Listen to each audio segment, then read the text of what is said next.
Hello everyone, welcome back to our channel Foster Academy and I hope you are well and healthy. This is Shweta Panchal. स्वागत है आपका आज की इस video में। और इस वीडियो में हम डिस्कस करने वाले हैं अपना बीपीएससी की तरफ से जो आपकी वैकेंसीज निकली है थर्ड टाइम, ठीक है, इसके बारे में डिस्कस करेंगे। सबसे पहले हम बात कर लेते हैं डेट की। काफी सारी वैकेंसीज है, अभी नंबर नहीं बताया गया वैकेंसीज का क्योंकि अभी टाइम है, तो वैकेंसीज जो हैं जितनी होंगी वो भी आपको बता दी जाएगी। पर फिलहाल हम देख लेते हैं कि किस तरीके से डेट्स वगैरह दी गई है यहाँ पर। तो रजिस्ट्रेशन आपका स्टार्ट होने वाला है कब से? 10 तारीख से, यानी अभी इसी महीने की 10 तारीख से आपका रजिस्ट्रेशन स्टार्ट हो जाएगा। और रजिस्ट्रेशन होगा कब? 23/2 तक, ठीक है। 23 तारीख तक आपका रजिस्ट्रेशन होने की लास्ट डेट रहेगी। इसके अलावा अगर लेट हो जाता है तो उसके साथ रजिस्ट्रेशन में भुगतान की जो अंतिम तिथि है वो आपकी 25/2/2024 रहने वाली है। विलंब शुल्क के साथ, यानी आपको एक्स्ट्रा पे करना पड़ेगा। ऑनलाइन आवेदन प्रारंभ करने की जो तिथि है वो है आपकी 10 तारीख यानी 10 फरवरी 2024। ऑनलाइन आवेदन भरने की अंतिम तिथि है आपकी 25/2/2024, ठीक है। तो ये तो हो गया आपका डेट के बारे में। अब यहाँ पर बात आती है कि आपके एग्जाम होने के चांसेस कब है। तो एग्जाम होने के चांसेस आपके नेक्स्ट मंथ ही हैं, ठीक है। मार्च में ही आपका एग्जाम होगा लगभग। तो यहाँ पे आपको ये डेट तो दे ही दी गई है,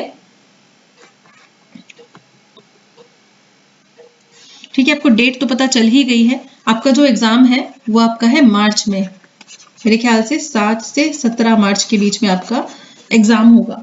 तो जो है आपका ये रजिस्ट्रेशन है ये आपका फरवरी में ही होना है।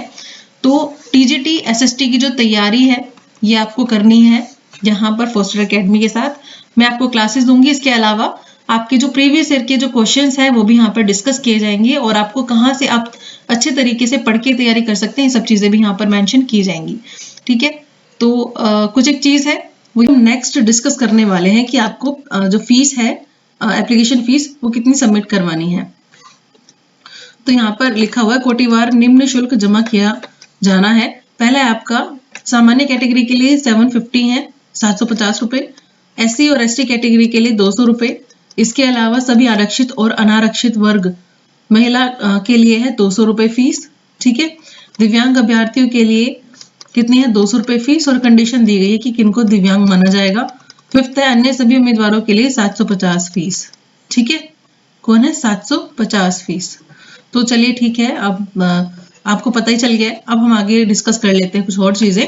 यहाँ पर मैं सिलेबस वगैरह आपसे प्रॉपर तरीके से डिस्कस नहीं करूंगी क्योंकि उसकी सेपरेट वीडियो जो है वो दी जाएगी, ठीक है, बाकी डिटेल्स की, क्योंकि एक वीडियो में काफी ज्यादा इन्फॉर्मेशन हो जाती है तो आप भी कंफ्यूज हो वैकेंसीज के बारे में कि कौन कौन सी क्लास के लिए वैकेंसीज निकली हैं। तो क्लास है 1st to 5th, इसके अलावा 6 to 8th है, नेक्स्ट है 6 to 10th। फिर है आपकी विशेष विद्यालय अध्यापक के लिए भी 9th से 10th तक। उसके बाद उच्च माध्यमिक विद्यालय यानी 11th 12th के जो अध्यापक है उनके लिए ये पद जो है निकाले गए हैं, वैकेंसीज निकाली गई हैं। इसके अलावा यहाँ पर और भी कुछ इंपॉर्टेंट चीजें देखिए यहाँ पर वेबसाइट मेंशन की गई है। इस वेबसाइट पर जाकर भी आप चीजें चेक कर सकते हैं। इंपॉर्टेंट नोटिस में बताया गया है कि अभ्यर्थियों की संख्या के अनुरूप परीक्षा का संचालन एक से अधिक चरणों में भी किया जा सकता है। और इंपॉर्टेंट चीज नेक्स्ट ये है यहाँ पर कि इस विज्ञापन हेतु दिए जाने वाले परीक्षा में शैक्षणिक प्रशैक्षणिक योग्यता एवं शिक्षक पात्रता परीक्षा यानी सीटेट या फिर एसटेट, यानी जो बिहार का जो टेट एग्जाम है या फिर जो सीटेट है, उसके जो अपीयरिंग कैंडिडेट्स हैं वो इसमें अप्लाई नहीं कर सकते हैं, ठीक है। आप एक चीज और ध्यान दे लीजिए यहाँ पर आपसे, क्योंकि प्रॉपर वहां पर आपका सीरियल नंबर वगैरह सीटेट या एसटेट का वहां पर भरवाया जाता है, तो इसलिए आपसे बोला गया है कि जो अपीयरिंग वाले कैंडिडेट्स हैं वो अप्लाई नहीं कर सकते हैं। यानी जिन्होंने सीटेट अभी दिया है वो अप्लाई नहीं कर सकते जब तक सीटेट का प्रॉपर रिजल्ट ना आ जाए। सेम सिचुएशन एसटेट के साथ है। अगर आपका अभी तक रिजल्ट प्रॉपर तरीके से नहीं आया है, डॉक्यूमेंट आपके पास नहीं है, तो आप अप्लाई नहीं कर सकते हैं।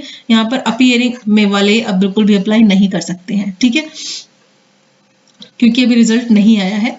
फिर है शिक्षा विभाग तथा अनुसूचित जाति जनजाति कल्याण विभाग के अंतर्गत आपको बताया गया है कि क्या क्या चीजें हैं जो आपको पता ही है। इंपॉर्टेंट चीजें वही है कि आपको भारत का नागरिक होना चाहिए। इसके अलावा जो भी क्वालिफिकेशंस है वो देख लेते हैं कौन कौन सी है।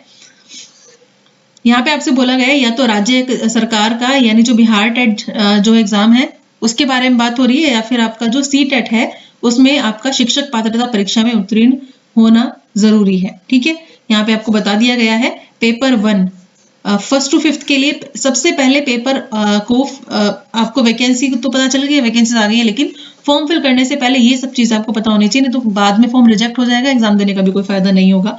तो फर्स्ट टू फिफ्थ वाले बच्चों को क्या ध्यान रखना है कि सीटेट का या तो आपका पेपर 1 या फिर बी टेट का आपका पेपर 1 जो है क्लियर होना चाहिए, और इसमें भी आपको कैटेगरीज वगैरह के भी ध्यान रखना है।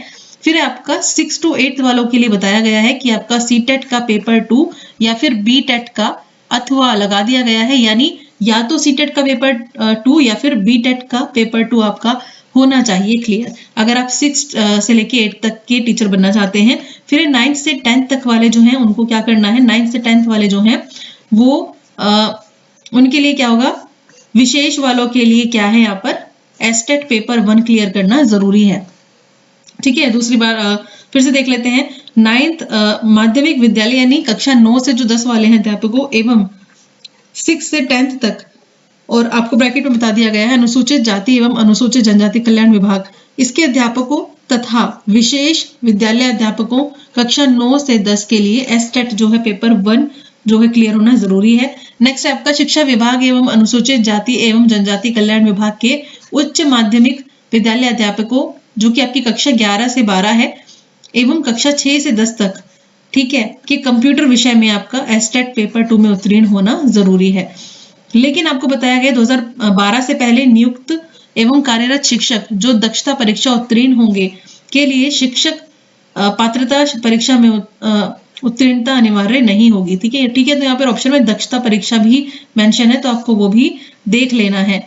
फिर है आपका सीटेट अभ्यर्थियों के लिए वही वाला, आपको पुराने वाला ही है, कितने % मार्क्स होने चाहिए अप्लाई करने के लिए। अगर आपका जनरल कैटेगरी है तो 60% मार्क्स आपके होने चाहिए सीटेट या बीटेट में। इसके अलावा पिछड़ा वर्ग, अत्यंत पिछड़ा वर्ग और ये सब आपके महिला उम्मीदवार, इनके लिए 55% है। एवं अनुसूचित जाति जनजाति तथा निशक्त कोटि के उम्मीदवारों को न्यूनतम 50% अंक के आधार पर उत्तीर्ण माना जाएगा। ठीक है, ये भी आपको ध्यान रखना है। इसके